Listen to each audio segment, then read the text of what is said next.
आज के इस वीडियो में 1857 से जुड़े कुछ महत्वपूर्ण प्रश्न हैं जिसे बीपीएससी के प्रीवियस और मेंस में पूछे गए हैं तथा कुछ प्रश्न पूछे भी जा सकते हैं। जो लोग बीपीएससी और यूपीएससी की तैयारी कर रहे होंगे उनके लिए ये सभी प्रश्न यूनिक होंगे। एक एक प्रश्न को आप ध्यान से देखिए और अंत तक जरूर देखिए। यह 15 प्रश्नों का सेट है। बीपीएससी से जुड़े और भी प्रश्नों को देखने के लिए आप मेरे चैनल को सब्सक्राइब कर लें और वीडियो सेशन में जाकर आप उन्हें देख सकते हैं। चलिए अब आगे बढ़ते हैं। मैकडोनाल्ड अवार्ड के किस प्रावधान से गांधी जी को बहुत आघात पहुंचा? तो दलित वर्गों के लिए पृथक निर्वाचन क्षेत्रों की व्यवस्था से गांधी जी को बहुत आघात पहुंचा था। भारत में राष्ट्रवादी भावना के विकास को दबाने के लिए अंग्रेजों ने कूटनीति का सहारा लिया। उन्होंने फूट डालो और राज करो नीति पर ज़्यादा ध्यान देना शुरू कर दिया। 16 अगस्त 1932 को ब्रिटिश प्रधानमंत्री रामसे मैकडोनाल्ड ने भारत में उच्च वर्ग, निम्न वर्ग, मुस्लिम, बौद्ध, सिख, भारतीय ईसाई, पारसी और अछूतों के लिए अलग अलग चुनाव क्षेत्र के लिए निर्णय लिया, जिसे सांप्रदायिक अधिनिर्णय कहते हैं। इसे मैकडोनाल्ड अवार्ड भी कहा जाता है।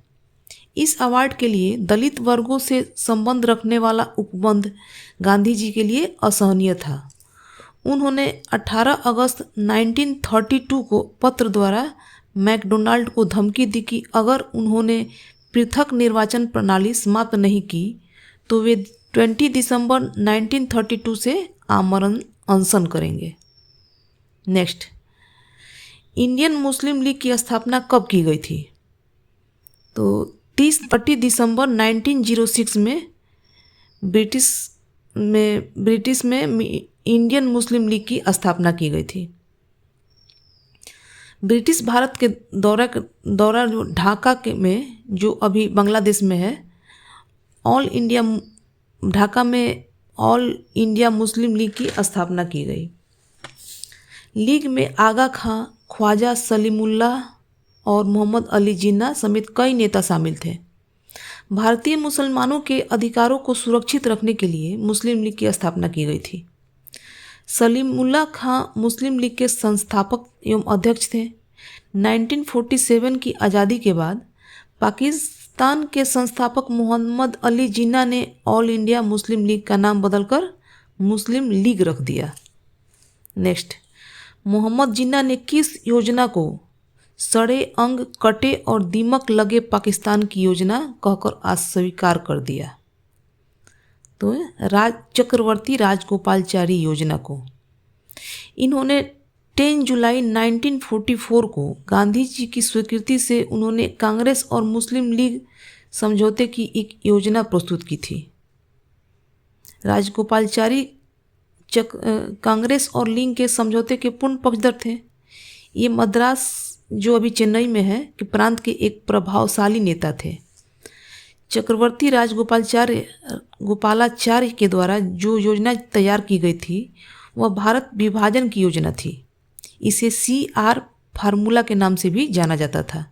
लेकिन मोहम्मद अली जिन्ना ने CR फार्मूले को मानने से इनकार कर दिया और कहा कि वह इन शर्तों पर सड़े गले और अंग कटे पाकिस्तान का निर्माण नहीं करना चाहता।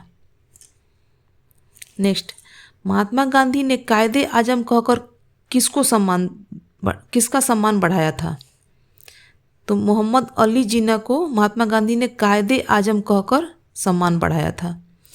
ये 20वीं सदी के एक प्रमुख राजनीतिज्ञ थे जिन्हें पाकिस्तान के संस्थापक के रूप में जाना जाता है। CR फार्मूला को लेकर गांधी जी और जिन्ना के बीच वर्ष 1944 में 9 से 27 दिसंबर के बीच बातचीत चलती रही।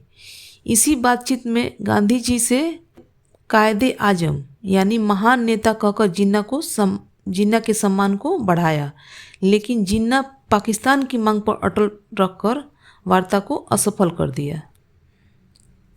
इसी कारण आगे चलकर भारत का विभाजन हुआ। नेक्स्ट, अंग्रेजों ने गांधी जी को कैसर-ए-हिंद की उपाधि कब दी? वर्ष 1899 में अंग्रेजों ने गांधी जी को कैसर-ए-हिंद की उपाधि दी।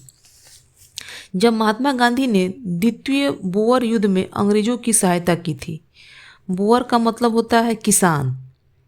वर्ष 1899 में गांधी जी ने नटाल इंडियन एम्बुलेंस कार्प की स्थापना की थी। यह एम्बुलेंस युद्ध के दौरान घायल अंग्रेज सैनिकों के उपचार में सहायक था। इस सेवा में होने वाला खर्च भारतीयों द्वारा किया जाता था। महात्मा गांधी के इस कार्य से खुश होकर अंग्रेजों ने इन्हें कैसर-ए-हिंद की उपाधि दी थी। बाद में असहयोग आंदोलन के दौरान हुए जालियांवाला बाग के नरसंहार से आहत होकर उन्होंने इस उपाधि एवं मेडल को लौटा दिया था। नेक्स्ट, गांधी जी को राष्ट्रपिता की उपाधि किसने दी थी? तो सुभाष चंद्र बोस ने गांधी जी को राष्ट्रपिता की उपाधि दी थी।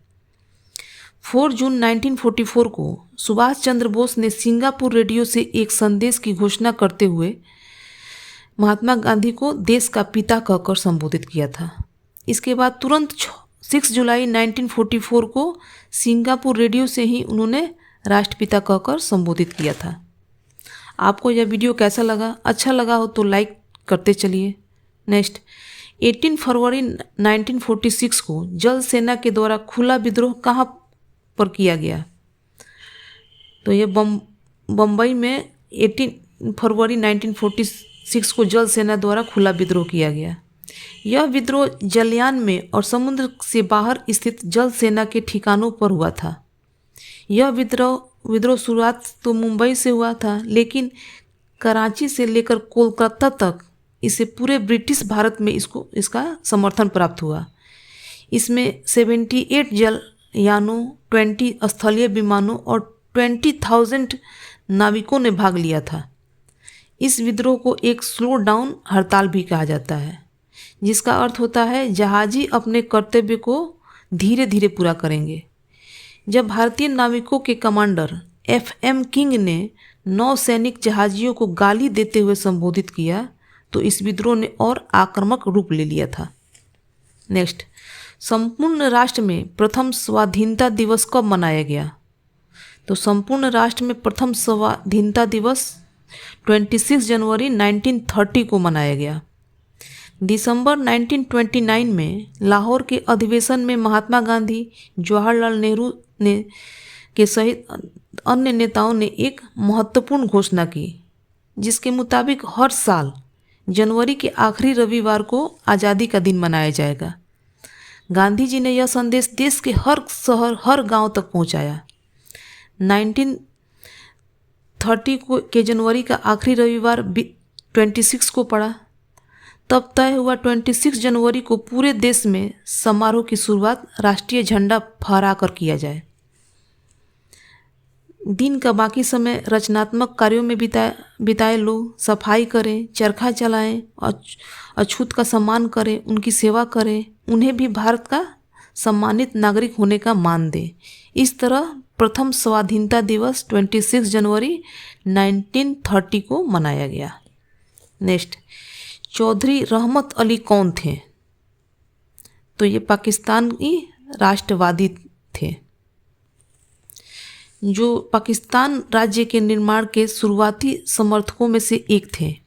इन्होंने दक्षिण एशिया में एक अलग मुस्लिम मातृभूमि के लिए पाकिस्तान नाम बनाने का श्रेय दिया जाता है और इन्हें पाकिस्तान आंदोलन के प्रवर्तक के रूप में भी जाना जाता है। इन्होंने ही पाकिस्तान को पाकिस्तान का नाम देने का पहला श्रेय है। इन्होंने ही पाकिस्तान का नाम बनाया था, चौधरी रहमत अली ने। नेक्स्ट, द्विराष्ट्र सिद्धांत का प्रतिपादन किसके द्वारा किया गया? तो मोहम्मद अली जिन्ना के द्वारा द्विराष्ट्र सिद्धांत का प्रतिपादन किया गया। जिन्ना ने ही कहा था कि हिंदू मुस्लिम एक राष्ट्र नहीं बल्कि 2 राष्ट्र हैं। जिन्ना ने हिंदुओं के लिए हिंदुस्तान तथा मुसलमानों के लिए पाकिस्तान के लक्ष्य को ध्यान में रखते हुए द्विराष्ट्र सिद्धांत का प्रतिपादन किया था। नेक्स्ट, यंग बंगाल आंदोलन के प्रवर्तक कौन थे? तो Louis William Derozio young Bengal आंदोलन के प्रवर्तक थे।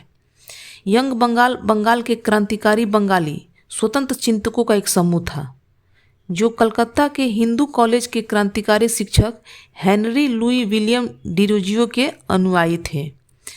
डिरोजियो हिंदू कॉलेज के प्रोफेसर थे, वे इतिहास के प्रोफेसर थे। यंग बंगाल की स्थापना 1875 में हुई थी, जबकि भारत में इसकी स्थापना 1886 में हुई थी। इस आंदोलन के सदस्य मुक्त चिंतन की भावना से प्रेरित थे तथा तत्कालीन हिंदू समाज की सामाजिक एवं धार्मिक संरचना के विरुद्ध विद्रोही भावना रखते थे। इस दल में कुछ ईसाई भी थे जो मिशनरी थे और हिंदुओं के धर्मांतरण के लिए तरह तरह के अनेकों उपाय किया करते रहते थे। लाल बिहारी इन्हीं के शिष्य थे जिन्होंने हिंदू धर्म का त्याग कर दिया था। डिरोजियो एक आधुनिक भारत का प्रथम डिरोजियो को आधुनिक भारत का प्रथम राष्ट्रवादी कवि भी कहा जाता है। नेक्स्ट, लीग ने पाकिस्तान की प्राप्ति के लिए सीधी कार्यवाही यानी डायरेक्ट एक्शन रखने का निश्चय कब किया? तो लीग ने पाकिस्तान की प्राप्ति के लिए सीधी कार्यवाही 16 अगस्त 1946 को करने का निश्चय किया था।